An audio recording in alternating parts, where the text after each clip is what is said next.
Hello friends, আজকে আমি রান্না করবো উনুনে বাঁধাকপি ঘন্ট রান্না করব। এখানে আমি মাটির হাঁড়ি বসিয়ে দিয়েছি। এখানে আমি বাঁধাকপিটা বয়েল করার জন্য দিব।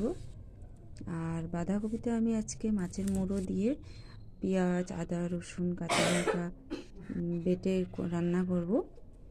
তো এসব আমি বেটে নিচ্ছি। আমার এইদিকে আমার বাঁধাকপিটাও সেদ্ধ হয়ে গেছে, আমি এটা ছেঁকে নেব। এখানে আমার ফোড়নে যা যা লাগবে, শুকনো লঙ্কা, জিরে, তেজপাতা, গরম মশলা আর আমার বেটে রাখা মশলা। এখানে কড়াইটা প্রায় গরম হয়ে গেছে, এখানে আমি তেল দিয়ে দেব। এখন এখানে এক এক করে আমি ফোড়নগুলো দিয়ে দেব, আপনারা দেখতেই পাচ্ছেন। প্রথমে দিয়ে দেবো আমি শুকনো লঙ্কা, তারপর দিয়ে দেবো জিরে, এক এক করে আমি এখন দিয়ে দেব। তারপর লাস্ট আমি দেব বেটে রাখা মশলাটা। তারপরে আমি এখন ভালো করে তেলের সাথে মিশিয়ে নেব। আপনারা কিছু সময় ধরে এটাকে মিশাবেন, একদমই জল দিবেন না, কম আছে এটাকে ভালো করে মিশাবেন।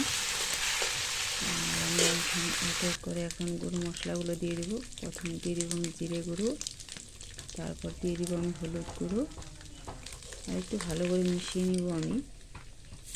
তারপর দিয়ে দেবো আমি সামান্য পরিমাণে জল, আর আগের থেকে ভেজে রাখা আমি মাছের মুড়োগুলো দিয়ে দেবো, আর দিয়ে দেবো কিছুটা কাঁচা লঙ্কা।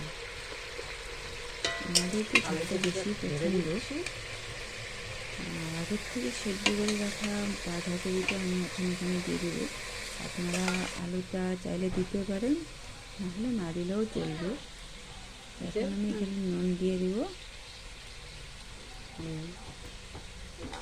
বাঁধাকপিটা এখন মশলার সাথে ভালো করে মিশিয়ে নেবেন কিছু সময় ধরে। তারপর কিছু সময়ের জন্য ঢাকনাটা দিয়ে দেবেন, হালকা চিনি দিয়ে ঢাকনাটা দিয়ে দেবেন। তাহলে মশলার সাথে বাঁধাকপিটা ভালোভাবে মিশে যাবে, আর সিদ্ধটা বাকিটাও হয়ে যাবে। ভালো করে মিশিয়ে নেবেন।